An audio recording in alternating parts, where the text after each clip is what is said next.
Amen. We are continuing now with our series titled The God of Covenants. हम हमारे series से आगे बढ़ रहे हैं जिसका शीर्षक है वाचाओं का परमेश्वर। Our God is not a God of empty promises. हमारा परमेश्वर खाली वायदों का परमेश्वर नहीं है। He is someone that when he says he's going to do something, he will do it. वो परमेश्वर है जो कहता है कि मैं कुछ करूंगा तो वो जरूर करेंगे, Because his name is attached to what he says. क्योंकि उनका नाम जुड़ा है जो वो कहते हैं कि वो करता है। Now, when God says he will do something, this includes blessings and curses. और जब ऐसा है तो वो आशीष और श्राप दोनों उसमें जुड़े हैं। We are privileged and we are so lucky that we can trust in a God that will do exactly what he says he will do. हम इतने प्रबंधक और आशीषकारी है क्योंकि हमारा परमेश्वर वो करता है जो वो कहता है और वो करता है जो वो करेगा। But we have to understand that he's a God that is faithful to his word, both for the blessings that we are promised and also for the punishment if we disobey. वो हमें आशीष भी करेगा लेकिन हमें गलतियों का सजा भी देगा यदि हम उसका पालन नहीं करेंगे या फिर हम उस गलतियों का आज्ञाओं का उल्लंघन करेंगे तभी। So, as we go through this series, my purpose is that you will understand who your creator is. हमें इस भाग में से जाते समय हमें ये कहना चाहते हैं कि कौन हमारा प्रबंधक है। That you make a relationship with him based on what you know about him.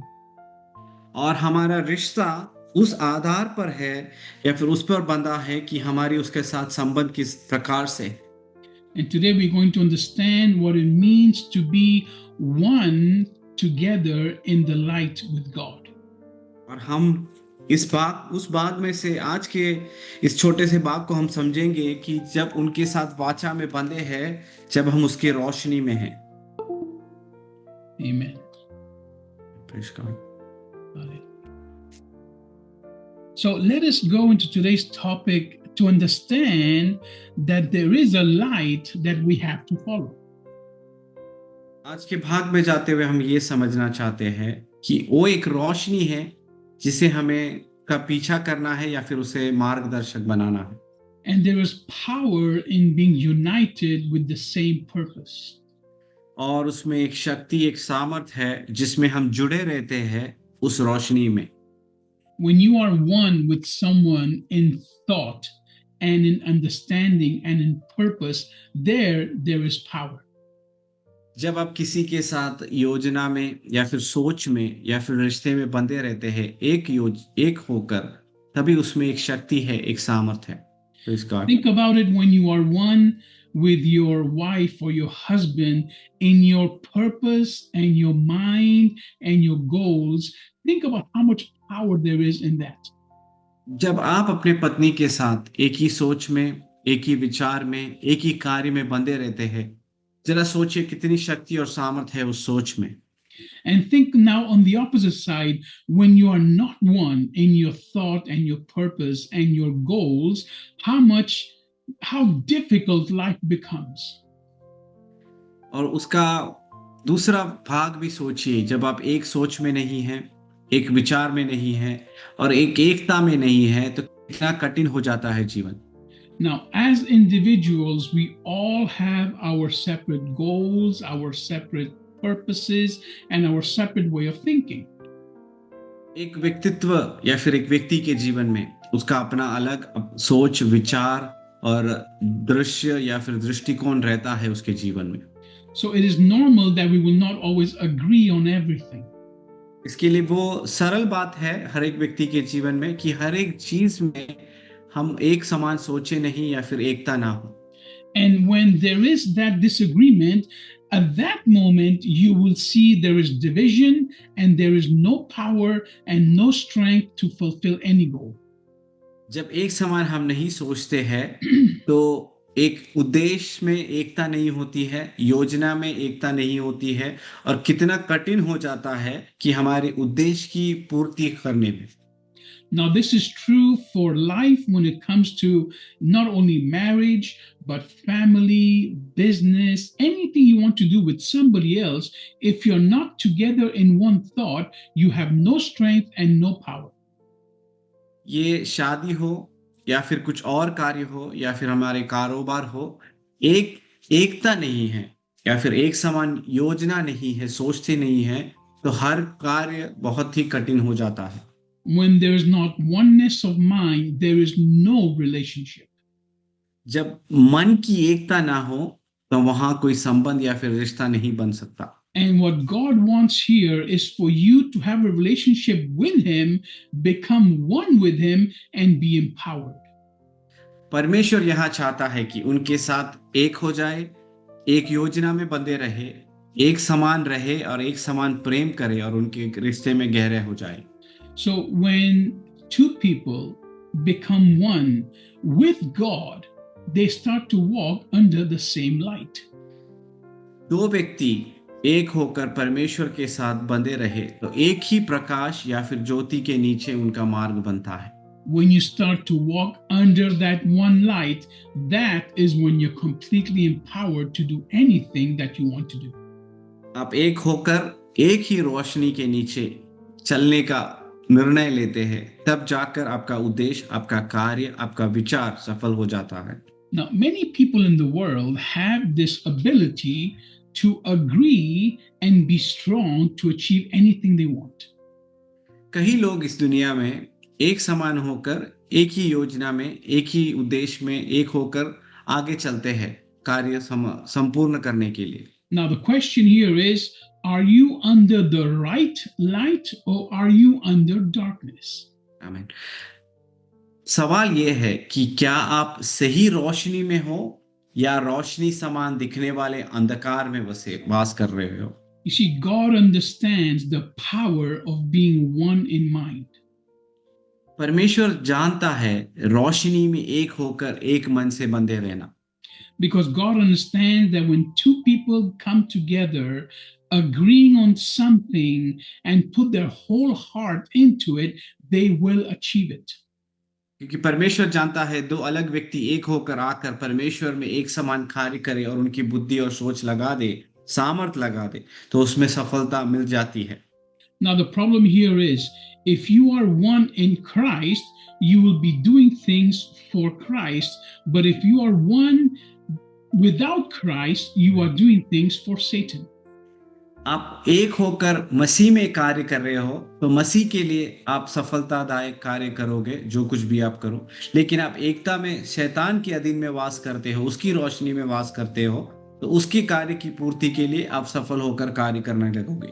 So the first thing in order to have the right relationship with God is to make sure that we are following the right God. मसीह में एक होकर सफलदायक बनने के लिए ये जानना है कि मसीह की रोशनी में एक होकर हम आगे बढ़ रहे हैं।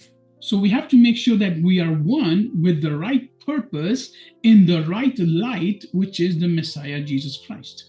तो हमें ये समझना है कि मसीह में आकर एक होकर और यीशु मसीह की रोशनी में, मसीहा में हमें एक होकर आगे बढ़ना है।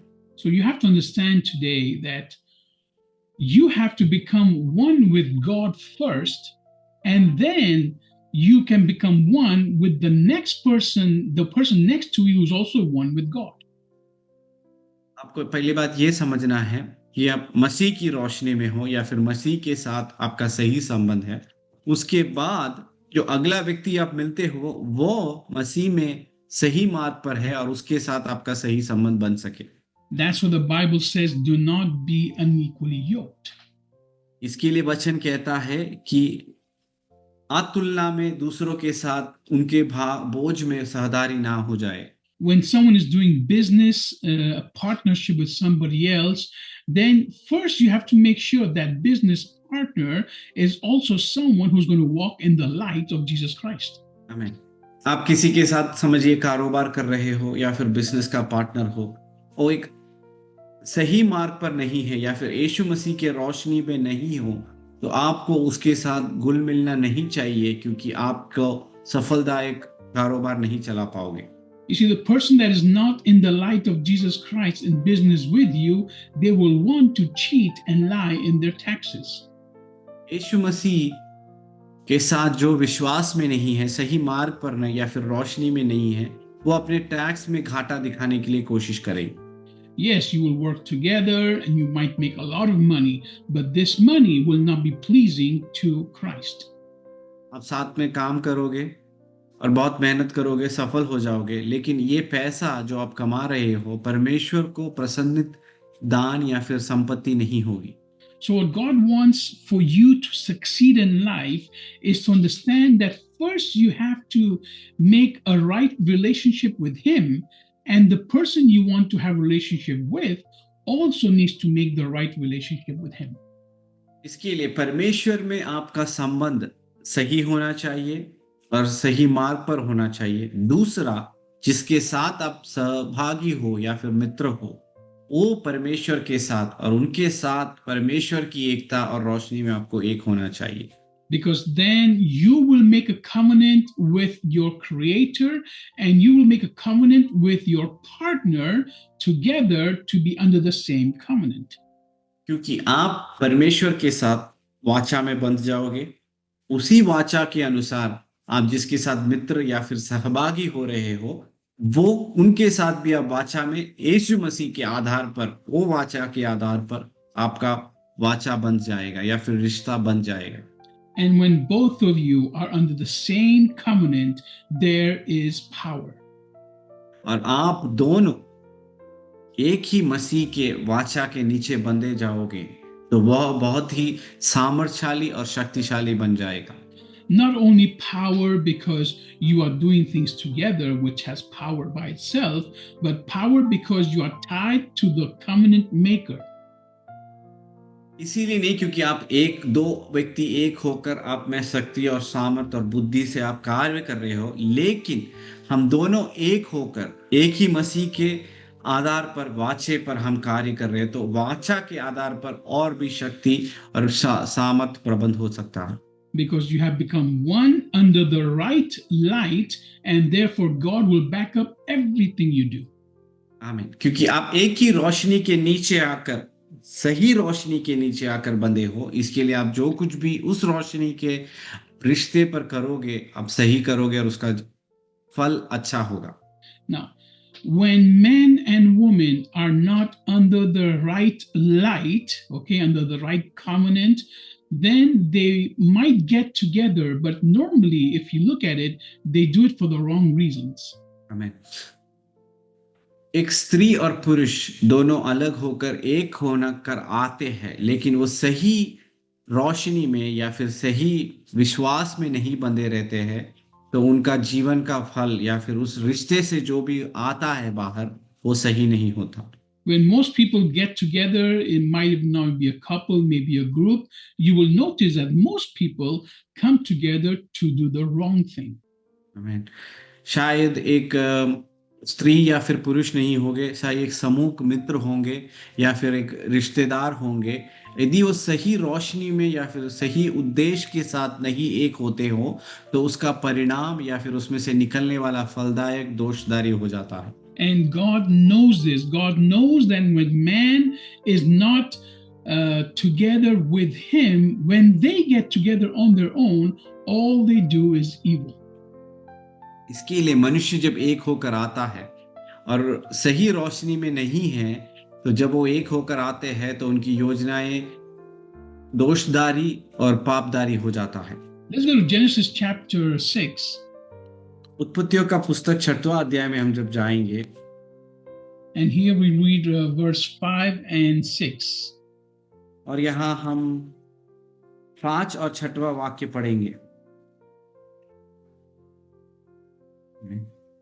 Says the Lord saw that human evil was growing more and more throughout the earth, with every inclination of people's thoughts becoming only evil on a continuous basis. Then the Lord regretted that he had made human beings on the earth, and he was deeply grieved about that.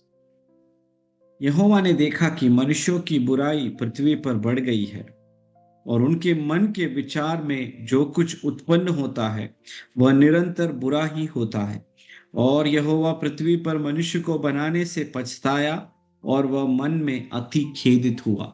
Praise God. And then the next verse says, so the Lord said, I will annihilate, means I will destroy these human beings whom I've created, including the whole earth, animals, and everything else. आमीन। इसके लिए उसका 7वां वाक्य ऐसा कहता है, परमेश्वर मनुष्य जिसकी मैंने सृष्टि की है पृथ्वी पर, उसके ऊपर से मिटा दूंगा। उसका मतलब उनका सर्वनाश कर दूंगा, पेड़ पक्षी जंतु जो कुछ भी है। So here God saw that the evil of man together was such that he said, no more, I will destroy everything. मनुष्य अपने खुद की सृष्टि पर खेदित होकर उनके पाप बढ़ने की वजह से उतने खेदित हो गए कि उनको नाश करने की उनकी योजना डाली उन्होंने। This was a result of the people not being together with God, but being separated from God, yet together with each other. ये इसका परिणाम है, मनुष्य एक तो हुए लेकिन परमेश्वर में नहीं, या फिर वो जो रोशनी की बारे में हम बात कर रहे हैं, ना कि मानसिक योजनाओं पर, जो परिणाम है पाप या फिर पापदारी कार्य करने के लिए। So God saw that they were so strong that he was sick and tired of them and said, I'm just going to destroy everything. वो इतने सामर्थ्यशाली बन गए कि परमेश्वर ने हताश और निराश होकर कहा, मैं बस इनका नाश करना चाहता हूं। Let's go ahead now to chapter 11. 11वें अध्याय में हम जाएंगे, उत्पत्ति का। Now, as you all know in this story, this is when God floods the whole earth and destroys the whole earth, and we have Noah's Ark where only one family is saved.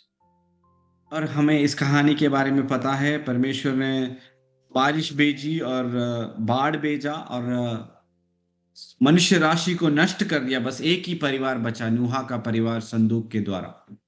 Now we'll jump to Genesis 11, which we have the Tower of Babel.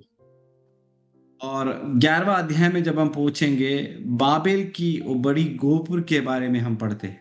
Here once again man gets together and they want to build a huge city and a tower in order to show how powerful they are. यहाँ वो एक बड़े गोपुर बनाना चाहते हैं, इमारत बनाना चाहते हैं या फिर गुम्मट बनाना चाहते हैं, ताकि वो अपना सामर्थ्य दिखा सके और वो परमेश्वर के समान तुलना कर सके या फिर पहुंच सके। So let me read one verse at a time.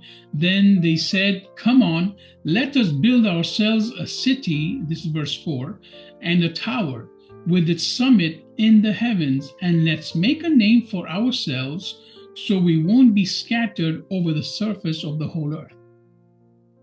उत्पत्ति 11 का 4वां वाक्य, फिर उन्होंने कहा, आओ हम एक नगर और एक गुम्मट बना ले जिसकी चोटी आकाश से बातें करे, इस प्रकार से हम अपना नाम करें, ऐसा ना हो कि हमको सारी पृथ्वी पर फैलना पड़े। Verse 5, however, the Lord descended to look over the city and the tower that the humans were building. जब लोग ने नगर और गुम्मट बनाने लगे, तब उन्होंने देखा कि लिए यहोवा उतर आया। The Lord said, look, they are one people with the same language for all of them, and this is only the beginning of what they will do. Nothing that they have a mind to do will be impossible for them. और यहोवा ने कहा, मैं क्या देखता हूं कि सब एक ही दल के हैं और भाषा भी उन सब की एक ही है, और उन्होंने ऐसा ही काम भी आरंभ किया, और अब जो कुछ वे करने का यत्न करेंगे उसमें से कुछ भी उनके लिए अनहोना ना होगा। And in verse 7, come on, let's go down there and confuse their language so that they won't understand each other's speech. इसीलिए आओ, 7वां वाक्य, हम उतर के उनकी भाषा में गड़बड़ी डाले कि वे एक दूसरे की बोली को ना समझ सके। आमीन। Now, let's focus on verse 6 over here. 6वें वाक्य पर हम ध्यान बटाएंगे। It says, look, they are one people with the same language for all of them, and this is only the beginning of what they will do. Nothing that they have a mind to do will be impossible for them. देखिए, वो एक ही दल के हैं और भाषा भी उन सब की एक ही है, और उन्होंने ऐसा ही काम भी आरंभ किया, और अब जो कुछ वे करने का यत्न करेंगे उसमें से कुछ भी उनके लिए असंभव या फिर अनहोना ना होगा। God saw that they were one people, परमेश्वर ने देखा कि वो एक लोग हैं, means they were strong and powerful, and he says here that nothing they want to do will stop them from that being done. परमेश्वर यहाँ कहता है कि वो सामर्थ्यशाली शक्तिशाली लोग हैं, और वो अपना जिन पर मन लगा दे और उसमें से उन्हें कोई पीछे नहीं हटा सकता और उन्हें कोई हरा नहीं सकता। Now, why would God, I asked myself this many years ago, why would God be threatened by people coming together and doing something? आमीन। मैं कई साल पहले ये सवाल परमेश्वर से पूछा, क्यों परमेश्वर डर जाएगा कि कुछ मनुष्य एक होकर आकर और ऐसा कार्य करने लगे कि परमेश्वर को भी वो गलत लगे या फिर डर जाए।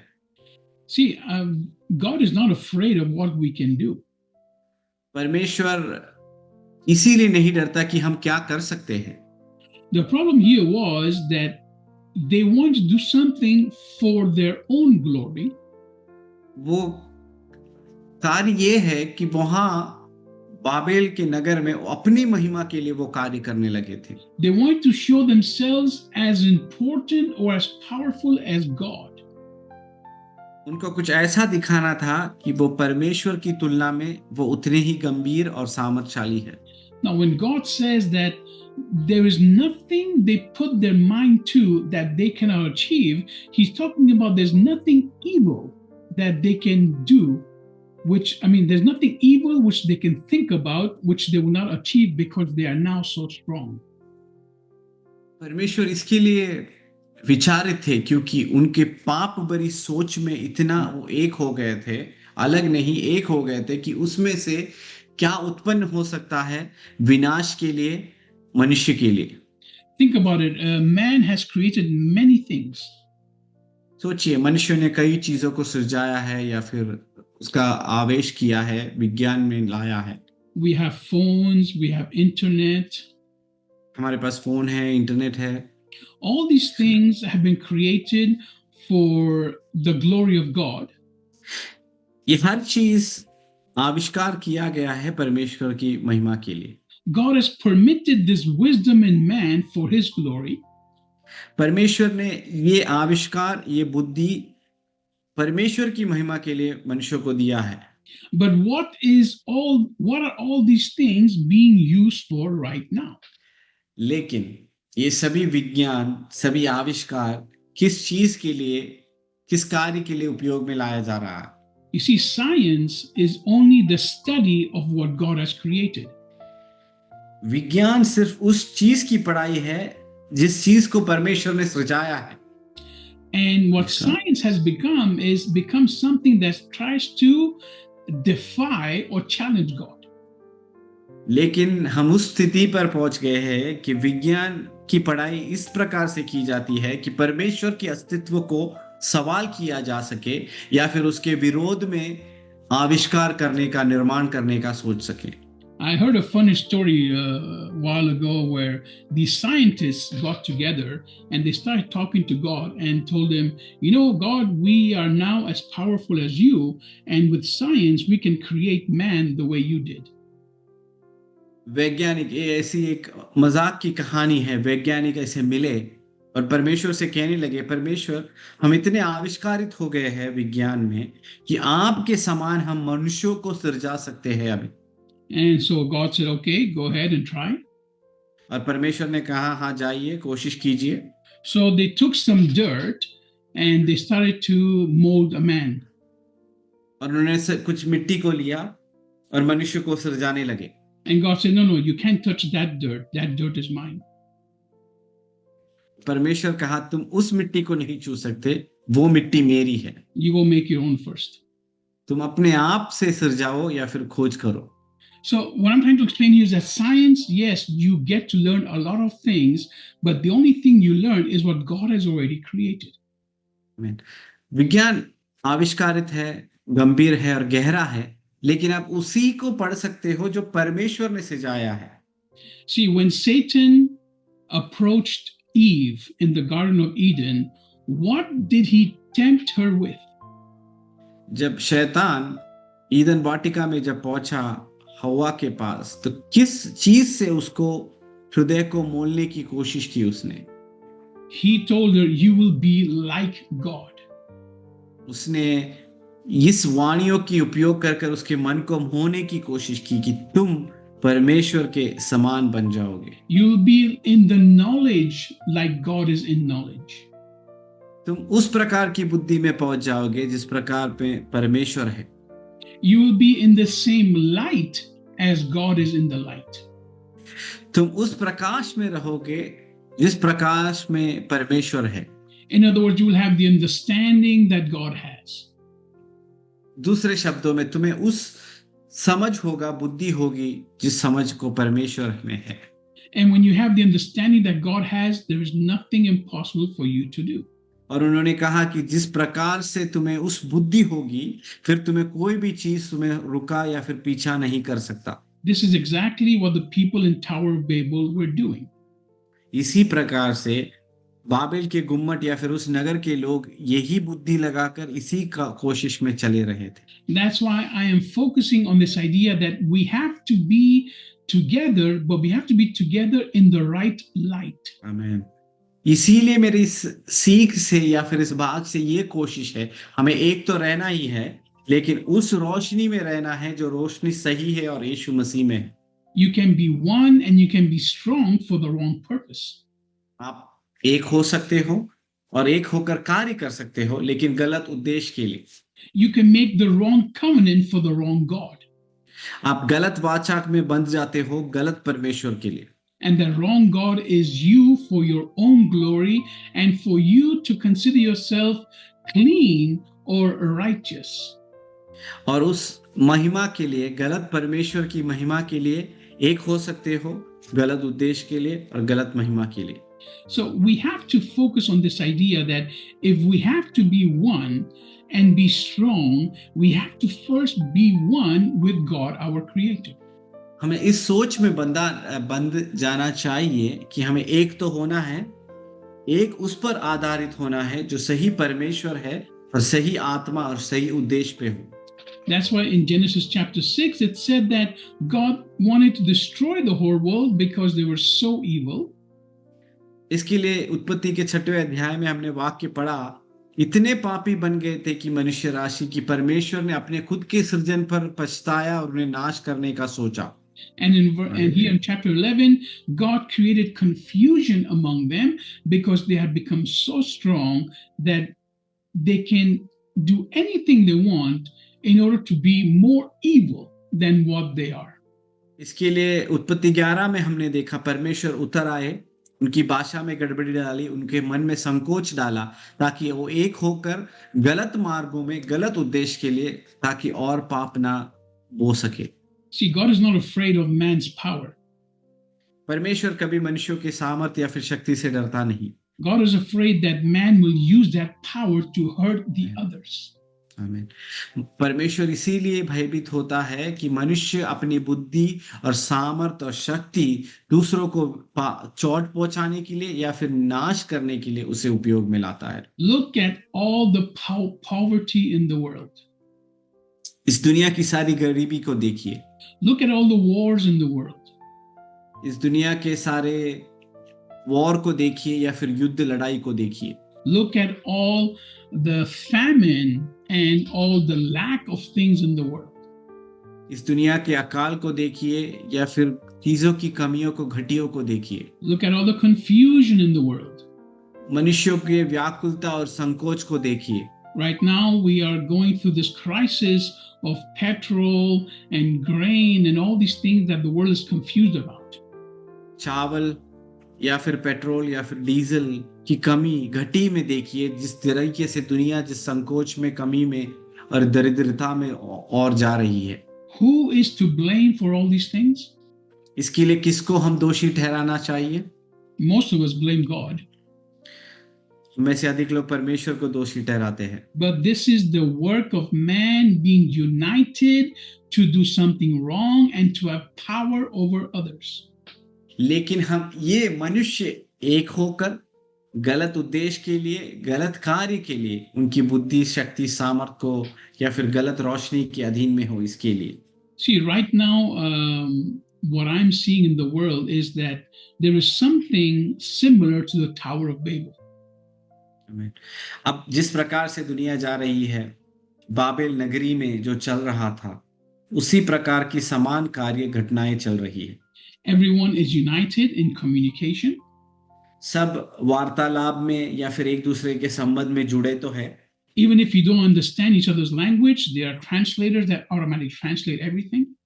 एक दूसरे की भाषा को समझते तो नहीं होंगे, लेकिन अनुवाद करने वाले अनुवादक है। There's even AI now that thinks for you and tells you what to do.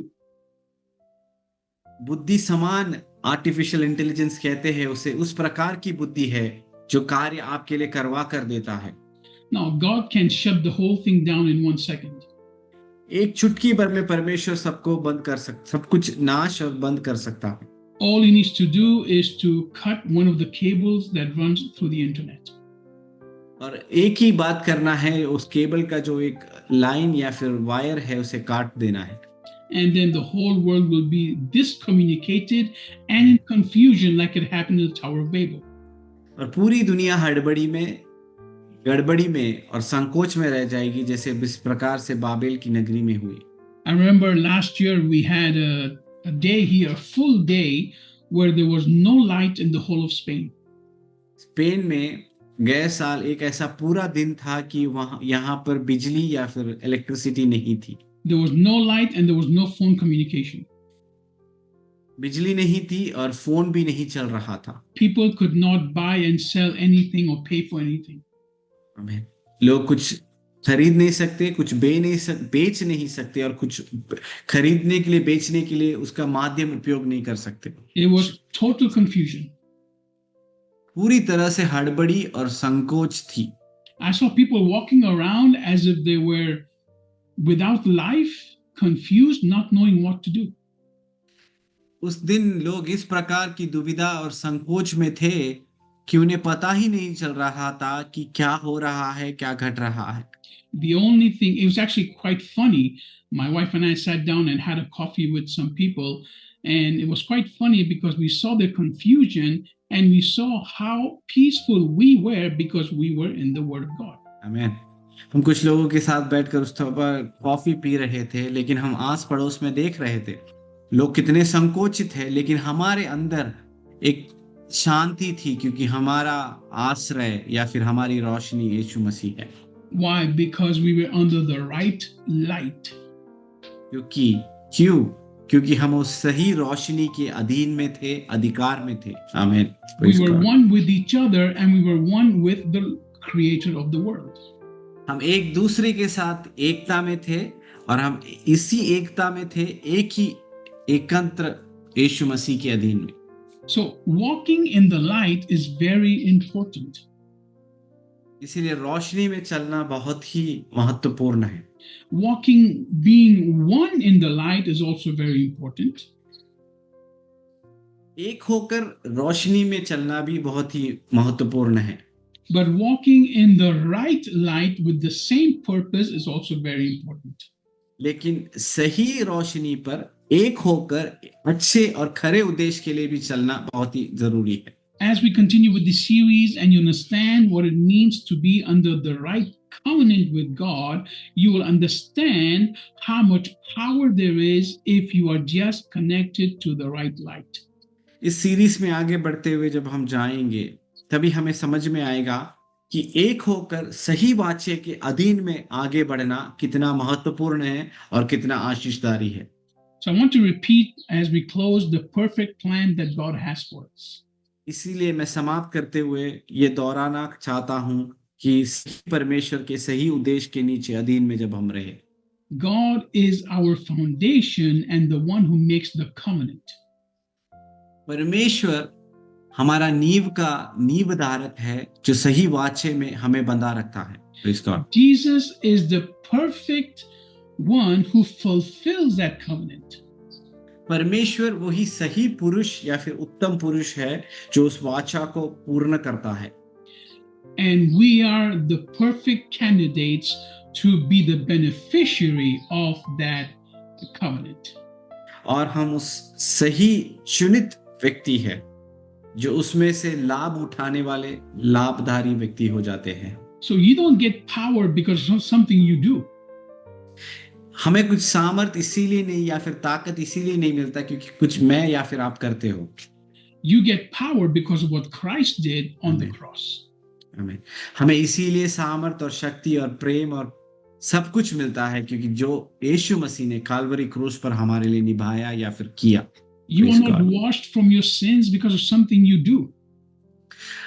मैं या फिर आप पाप में से इसीलिए नहीं धुले हैं क्योंकि हमने कुछ अच्छे कर्म या फिर अच्छे कार्य किए हैं।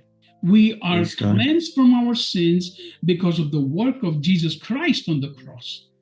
हम इसीलिए पाप से धुले हुए हैं क्योंकि परमेश्वर की क्रिया और कार्य काल्वरी क्रूस पर उन्हें निभाया इसीलिए। When you put your faith on the work of Jesus Christ, you enter into the covenant with God.